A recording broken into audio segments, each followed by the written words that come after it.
Welcome, and thank you for finding your way here. This is a quiet space, one made for soft voices and overlooked stories. So much of history has been told by men, about men. But here, I offer something different. Stories of women, narrated by a woman, told slowly, gently, to help you drift to sleep. Research shows many people fall asleep more easily to a soothing female voice, perhaps because it echoes early comfort. If you'd like to join on these quiet journeys, I'd love to have you subscribe. And please share with me any topics you'd most like me to explore. Whether you sleep through every word or stay with me until the end, let's start to get relaxed. Turn on your fan, put on your eye mask, settle into your favorite weighted blanket, and close your eyes. Let's begin by taking 2 long, deep breaths and then sigh them out. We will start to switch your brain into a more relaxed state, clear your mind, and just listen to my words. Please enjoy this telling. Now, let us begin to discuss some common herbs found in most kitchens. Let's begin again, at the hearth, where the practical and the powerful have always mingled. The kitchen is many things: a workshop, a memory keeper, a place of nourishment, and for many women, a quiet apothecary. Long before medicine came bottled and barcoded, healing often came in handfuls: leaves, seeds, roots, plucked from the garden or pulled from a jar above the stove. This time, we're opening the cupboard a little wider. In this chapter, we return to the humble herbs that hide in plain sight. Onion, thyme, basil, fennel, sage, even the bay leaf you once fished out of a stew without much thought. They've been with us all along, flavoring more than food, soothing colds, calming nerves, balancing hormones, and gently nudging the body back towards center. Some, like rosemary, were once braided into garlands of remembrance or burned as offerings for clarity and protection. Others, like cilantro, detoxify modern diets and trace back to ancient healing texts. This isn't a how-to manual. It's a gentle rediscovery of what's already in your hands.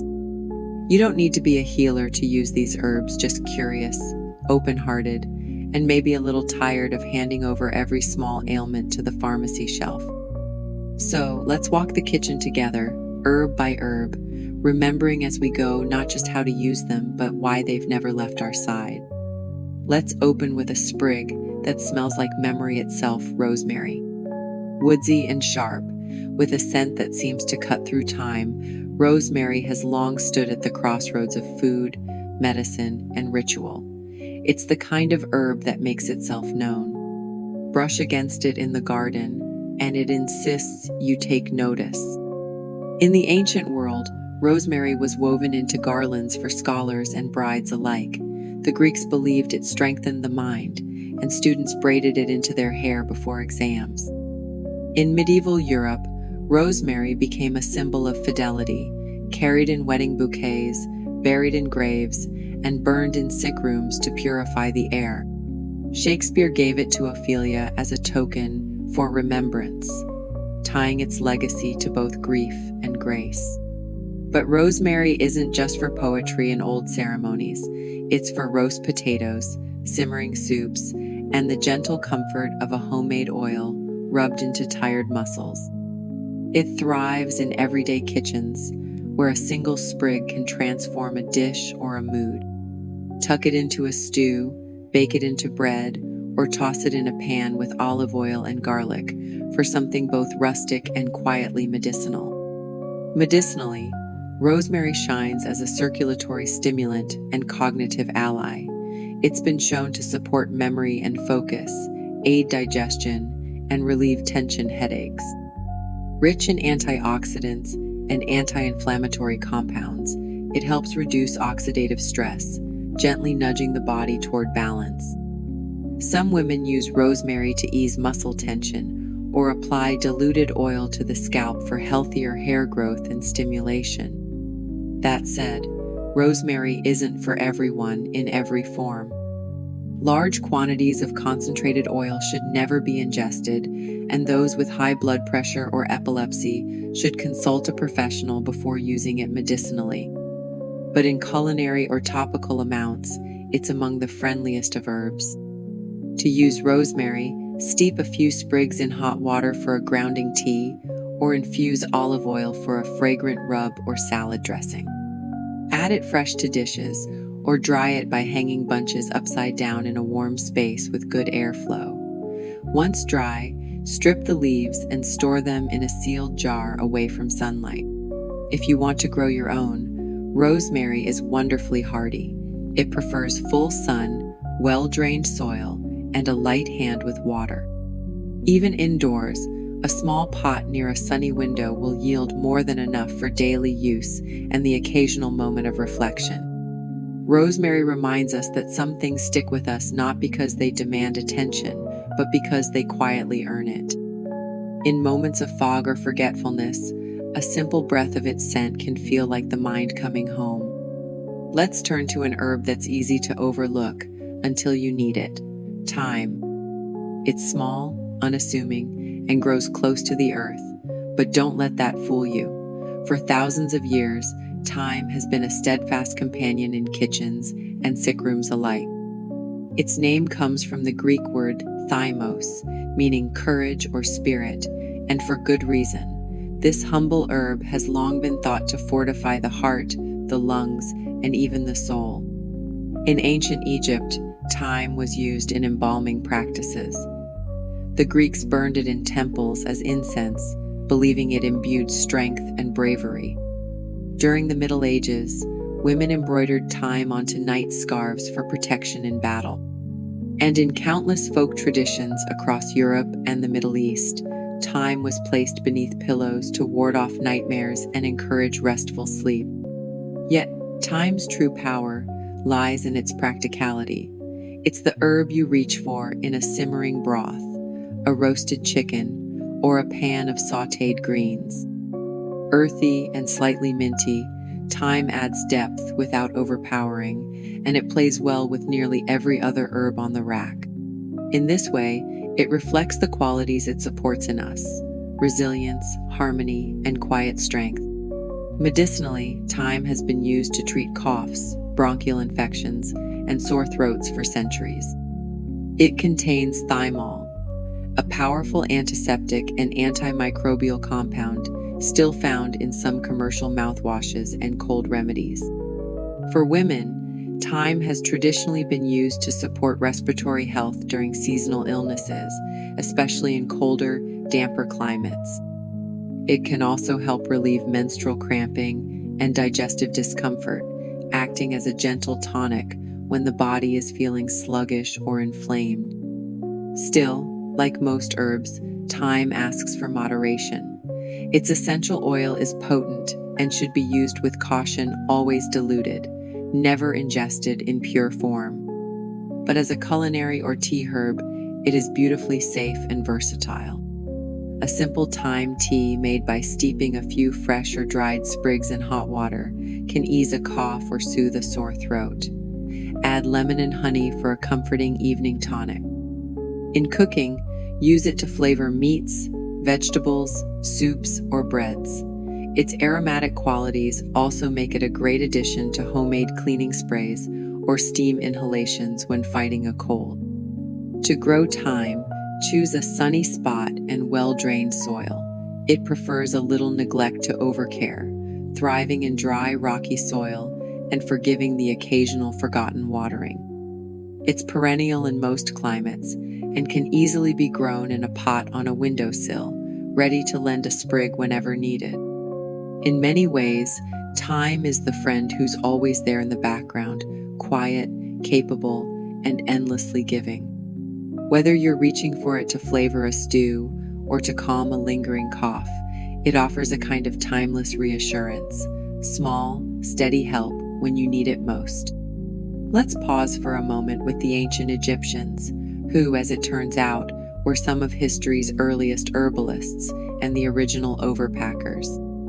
Preparing a body for the afterlife wasn't just a matter of linen and ceremony, It was a full-on herbal spa day.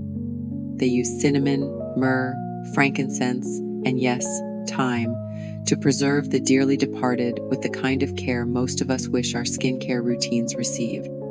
Some mummies have been found with such elaborate spice treatments you'd think they were being slow-cooked for eternity. Whether it was out of reverence or just excellent preservation instincts, the Egyptians knew their herbs, and they weren't afraid to use them liberally.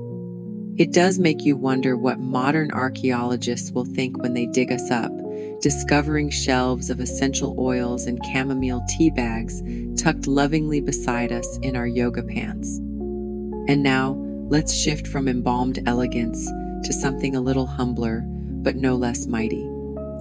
Not every healer hides in a sachet or blooms in a patch of lavender. Some sit right on the counter, pungent and unapologetic. The onion may not be dainty, but it has secrets of its own. It doesn't whisper, it makes you cry. But behind that sting is one of the oldest and most reliable allies in the kitchen. Found in nearly every household across continents and centuries, the humble onion has served as both nourishment and medicine. Its story winds through tombs and temples, across cold winter kitchens and into childhood sickbeds. Onions have been a staple in kitchens and medicine cabinets from Mexico to Mongolia. In traditional Ayurvedic medicine in India, onions were believed to promote digestion, improve eyesight, and build physical strength. They were sometimes combined with jaggery and spices to ease respiratory conditions and cleanse the blood. In indigenous North American traditions, wild onions were harvested both as food and medicine, used in poultices, broths, and infusions to help with coughs, colds, and sore muscles. And it's not just in history books. In everyday life, onions have been turned into warm poultices for chest colds, tucked into socks during fevers, or mixed with honey for sore throat syrup. That same onion you saute into stews can also serve as a quiet remedy, working behind the scenes. Health-wise, onions offer a powerful lineup. They're full of sulfur compounds, natural antimicrobials that can help fend off infection. Their antioxidants, especially quercetin, have been studied for anti-inflammatory and immune-supporting effects. Some research even hints at their potential to regulate blood sugar and support heart health. Of course, they're not for everyone. Raw onions can be harsh on the stomach, especially for those prone to heartburn. And for pets like cats and dogs, onions are toxic, so best to keep them out of reach when dinner's being prepared. One of the beauties of onions is how easily they integrate into daily meals. You can simmer them with honey for a gentle cough syrup, caramelize them slowly into something sweet and medicinal, or make a chest poultice by lightly heating a mash of onion and wrapping it in cloth. Whether baked, broiled, or brewed, they offer comfort in every form. They're also wonderfully low maintenance to grow.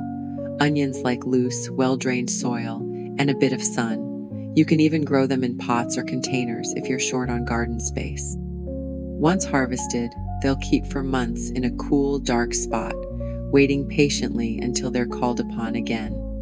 There's no glamour in an onion, but that's never been the point. It's dependable, grounding, and quietly brave, standing by in soups and remedies, ready to offer strength when the body calls out for something simple and real. After all that tear-inducing talk of onions, maybe it's time to cleanse the air, literally and metaphorically. Let's drift into something softer, something sweet enough to soothe the senses and subtle enough to scent a drawer: lavender. If onions are the kitchen's workhorse, lavender is the gentle hand on your shoulder telling you it's time to rest. Native to the Mediterranean, lavender has long been a beloved plant, not just for its dreamy fragrance, but for the calm it brings with it. Ancient Greeks and Romans added it to their baths, believing it purified both the skin and the spirit. In medieval Europe, it was strewn across floors to keep fleas and evil spirits at bay. And during the plague years, it was one of the few scents strong enough to mask the terror in the air. Lavender has always carried that peculiar kind of power, delicate, yes, but not to be underestimated, a sachet under a pillow, a sprig in a drawer, a dab of oil on the wrist. Small things, simple things, with big effects. It's long been used in household linen sprays and tucked into the hems of clothes. A token of tenderness, or maybe just a clever way to keep moths at bay while adding a bit of grace. Medicinally, it's a gentle heavyweight. Lavender helps calm the nervous system, reduce anxiety, and encourage sleep. It can ease tension, headaches, and digestive upset brought on by stress. Some studies even suggest it supports wound healing and has antimicrobial properties, which might explain why it was used in early antiseptics and poultices. In short, it's good for frayed nerves, upset bellies, and the occasional skinned knee. But even gentle herbs can have edges. In concentrated oil form, lavender should be used with caution, especially for children or people with sensitivities. And while it's rare, some people react to topical applications with skin irritation. When in doubt, start light. Preparation is easy. Lavender flowers can be steeped into tea, paired beautifully with chamomile or mint, added to cookies or shortbread, or infused into honey for a calming drizzle. A few drops of essential oil in a diffuser can shift the mood of a room, and lavender water sprayed on pillows is the bedtime ritual you didn't know you needed. If you want to grow it, lavender likes dry soil and lots of sun. It's not fussy, but it does like breathing room. Plant it where it can stretch a little and bask. Once established, it's hardy and long-lasting, offering blooms that smell like an exhale. Lavender isn't dramatic, but it leaves an impression. It's the pause in the sentence, the softness in the story, the whisper that says, "You're safe, you can rest now." We will drift towards something fresh now, lemon balm, that quiet overachiever hiding in the herb garden like the kid who finishes their homework early and never brags about it. You may have brushed past it without noticing, but the scent gives it away. Bright, citrusy, a little like lemon zest softened with mint. A single crushed leaf can lift the mood of a room or a day. A member of the mint family, lemon balm, Melissa officinalis, has been cherished for over 2,000 years. The Greeks named it after bees. Melissa means honeybee because it was so irresistible to them. Medieval monks planted it in monastery gardens, not just for its healing powers, but because they believed it gladdened the heart and comforted the spirit. In Renaissance France, it was an ingredient in the famed Carmelite water, a lemony tonic for everything from indigestion to melancholy. Today, its gifts are gentler but no less potent. Lemon balm is known for its calming properties, less a sedative than a soft suggestion to unclench your jaw and take a deeper breath. It's often used to ease anxiety, promote sleep, and help with focus when the brain feels too full. People have long turned to it for digestive issues, cold sores, and even to sharpen memory, making it a favorite in both sleepy teas and study blends. Of course, even mellow herbs have their quirks. Lemon balm may interact with thyroid medications, so anyone with thyroid conditions should consult their practitioner. It's usually very well tolerated, especially as a tea or infused oil, but it's always wise to try a small amount first to see how your body responds. It fits seamlessly into daily life. Chop a few fresh leaves into fruit salad for an herbal surprise, muddle it into lemonade or cocktails, or steep it into an evening tea that tastes like winding down. Infused into oils, it makes a lovely balm for tense temples or dry skin. Its fresh scent alone is enough to charm the crankiest afternoon. And if you're the growing type, lemon balm is more of a pet than a plant easy to care for, forgiving if forgotten, and happiest in a sunny spot with a little shade in the heat of the day. It spreads easily, sometimes too easily, but trims back without complaint. Snip it often and it comes back fuller, like it enjoys being useful. Lemon balm may not steal the spotlight like more exotic herbs, but it's the kind of quiet presence that holds a room together. It doesn't need to shout. It just smiles, softens the mood, and waits for you to notice how much better you feel with it around. Let's turn now to basil, summer's favorite scent, and a kitchen companion so familiar, it's easy to forget how remarkable it really is. One brush of the leaf releases that unmistakable perfume, sweet, peppery, a little clove, a little anise. It's the kind of herb that makes your fingers smell like dinner in the best possible way. Basil has deep roots, both literally and historically. Native to India and Southeast Asia, it was considered sacred in many cultures. In Hindu traditions, holy basil tulsi is still revered as a protective plant, believed to bring peace to the household and health to the spirit.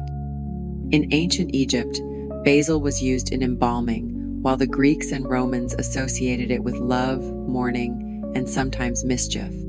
Its name comes from the Greek basilikos, meaning royal or kingly, fitting for a leaf so small and yet so influential. In the everyday kitchen, basil is anything but ceremonial. It's the soul of pesto, the finishing touch to tomato sauces, the green crown on a caprese salad. It wilts easily when cooked too long, which makes it ideal for adding at the end raw, torn by hand, a final fragrant flourish. And beyond the obvious, it can elevate lemonade, add depth to fruit salads, and even tuck into herbal syrups for cocktails or mocktails. Basil brings more than just flavor.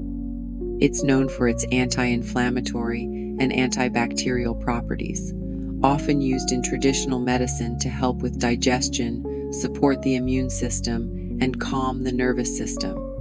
Some varieties are said to support blood sugar regulation and reduce stress. While modern science is still catching up with all the claims, its soothing scent alone seems to lower the volume of a hectic day. That said, basil does have a few boundaries.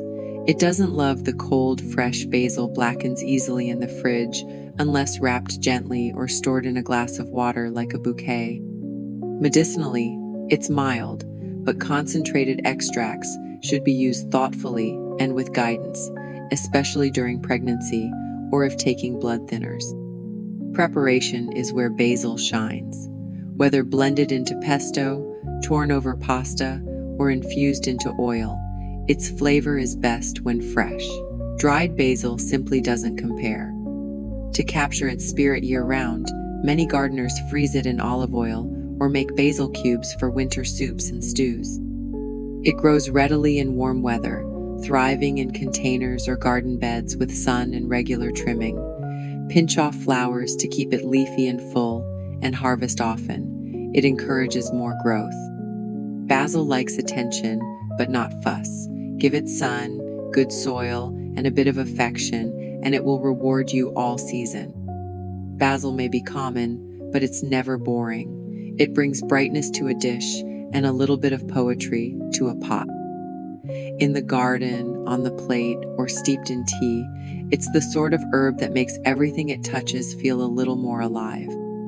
They say you can tell a lot about a person by their herb garden. Some are neat rows of obedient parsley and thyme, carefully labeled with hand-painted stakes.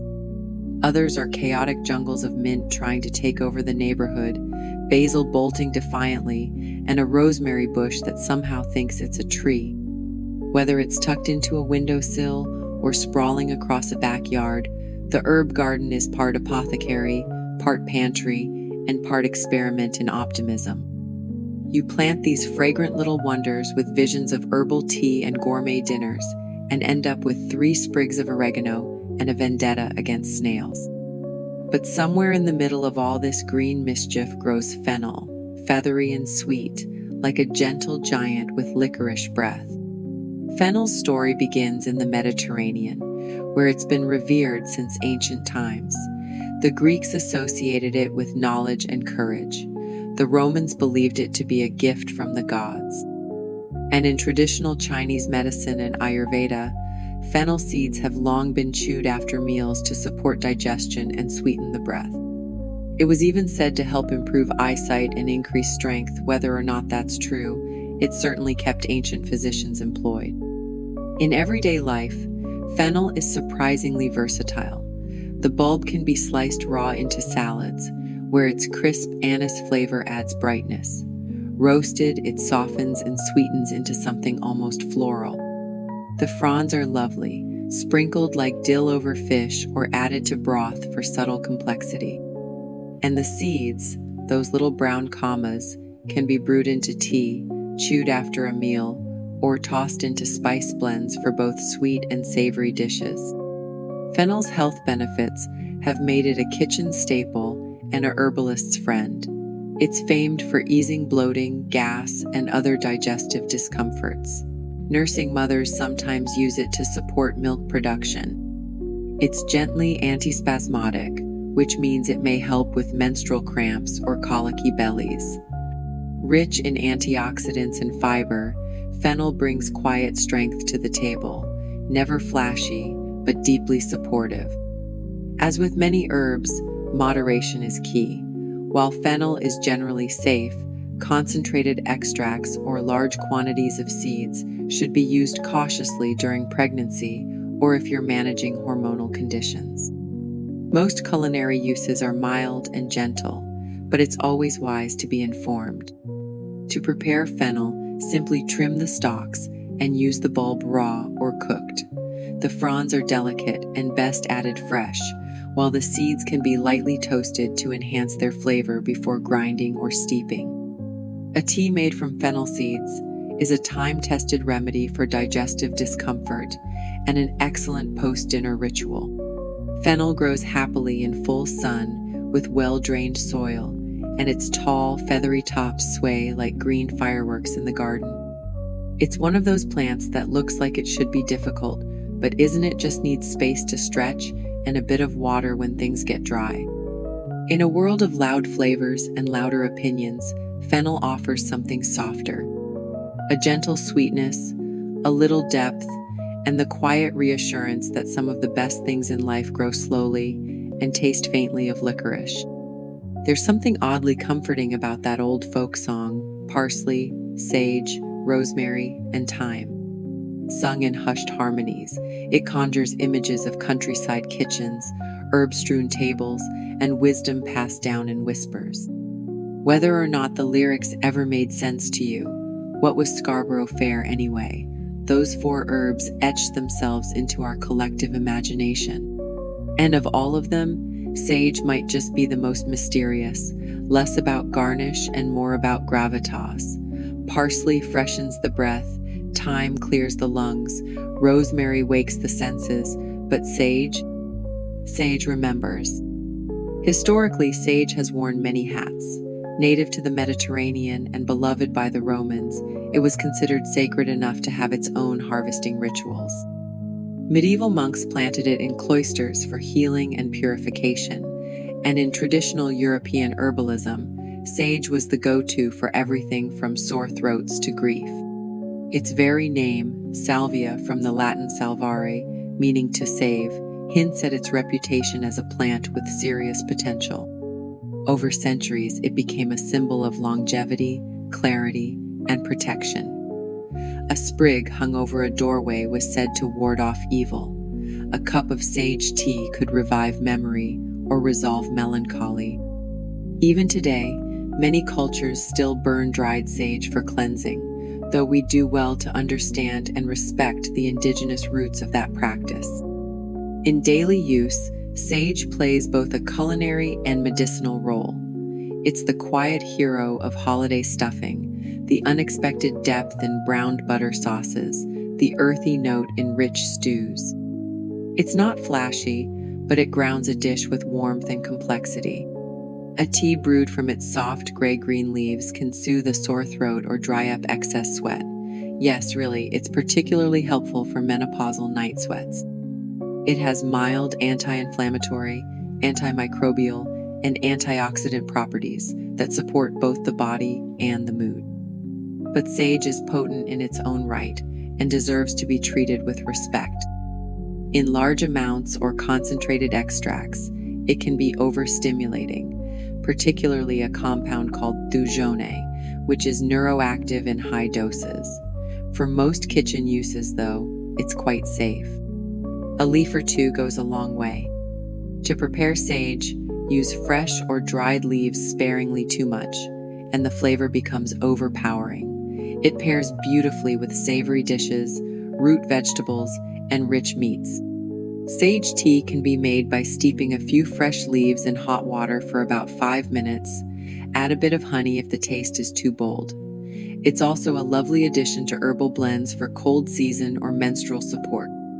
Sage grows like a small, silvery shrub in warm, dry climates. It loves full sun and poor soil, and once established, it's hardy and generous. Trim it back regularly to keep it from getting woody, and it'll reward you with fragrant leaves for years. More than just an herb, sage feels like a keeper of stories. It doesn't shout to be noticed, it hums, like a remembered song, offering comfort, clarity, and a little extra courage when the seasons begin to turn. It's not flashy, it doesn't sparkle, and no one has ever gushed about the aroma of a single bay leaf.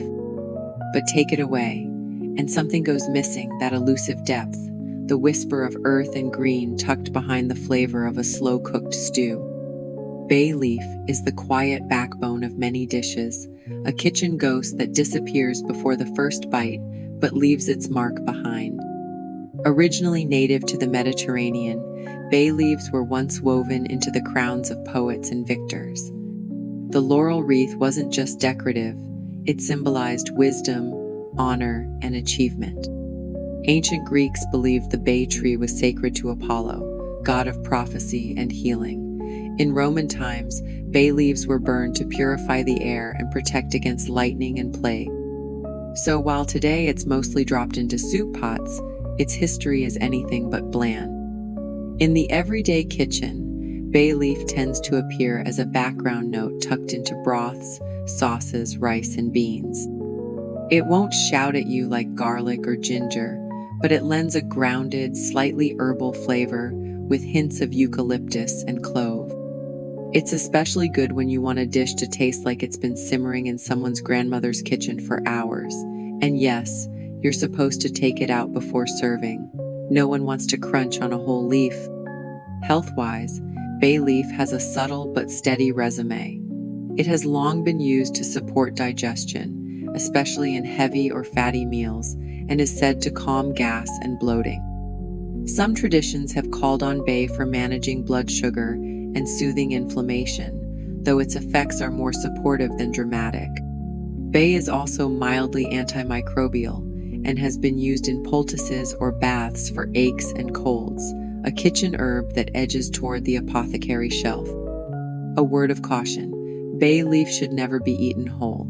Its stiff, sharp edges don't break down during cooking and can irritate the throat or digestive tract if swallowed.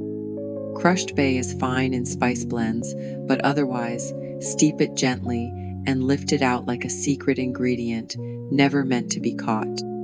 To get the most from bay, add a whole dried leaf early in cooking so its oils can infuse the dish. 1 leaf is usually enough for a pot of soup or stew. You can also crush it slightly before use to release more aroma, just don't forget to fish it out before serving. Fresh bay leaves, if you can find them, are a revelation.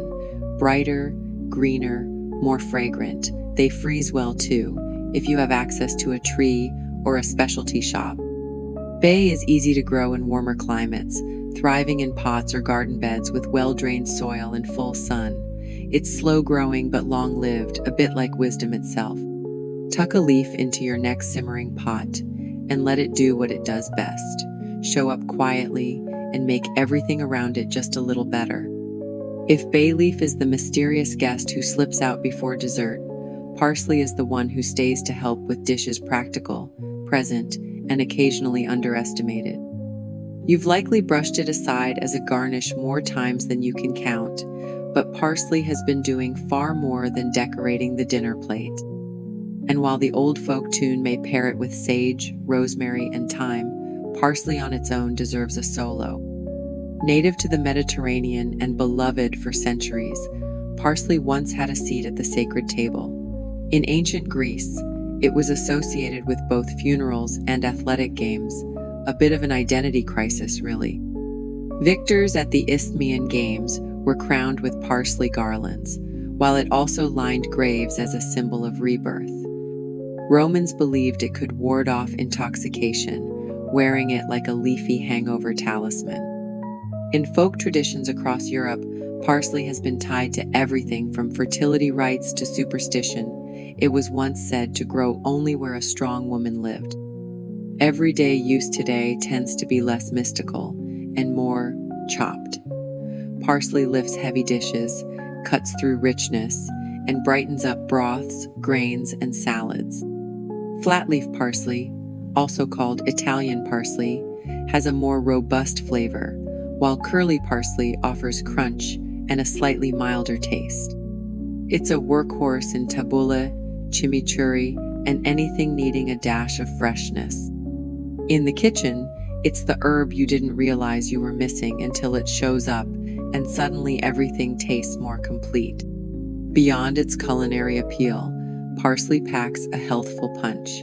It's rich in vitamins A, C, and K, and a natural source of folate and iron. It's also a gentle diuretic, long used in herbal medicine to support kidney function and reduce water retention. Parsley has been chewed to freshen breath, brewed into teas for digestion, and even applied in poultices to help ease bruising and swelling. While subtle in flavor, its benefits are quietly powerful, much like the herb itself. That said, parsley's high vitamin K content can interact with blood-thinning medications, so if you're on those, moderation is wise. And while rare, some people can be sensitive to parsley oil in concentrated forms. As with most herbs, it's all about balance. Use it raw or cooked, but add it late to preserve its color and brightness. Stir it into soups just before serving, sprinkle over roasted vegetables, or toss it generously into salads. Fresh parsley wilts quickly in the fridge, so store it like a bouquet in a jar of water, loosely covered with a plastic bag. It'll last much longer than forgotten in a crisper drawer. Parsley may not steal the spotlight, but its steady charm and quiet versatility make it an essential companion in any kitchen. And if you ever find yourself humming that old song again, remember, it's not just poetic filler, it's an herbal roll call with roots far deeper than you'd expect. Some herbs whisper. Cilantro struts in with a salsa beat and a twist of lime. Also known as coriander when referring to its seeds, or culantro in some Latin American homes. This leafy green is a globetrotter with strong opinions, and it tends to spark them too. To some, it's bright and citrusy. To others, soap. But wherever your palate lands, cilantro's presence in kitchens, gardens, and herbal traditions is impossible to ignore. Cilantro has deep roots in history, quite literally. Its use stretches back to ancient Egypt, where coriander seeds were found in King Tut's tomb, and further east into Ayurvedic and Chinese medicine. But cilantro's real culinary stardom has long belonged to Latin America, Southeast Asia, and the Middle East. In Mexican kitchens, a handful of cilantro can turn beans into a dish and tacos into poetry. In Vietnamese pho, it balances the broth like a quiet backbone of flavor. This is an herb that doesn't hide. It blooms green, feathery, and unrepentantly alive. Day to day, cilantro is the finishing touch on salsas, soups, and guacamole.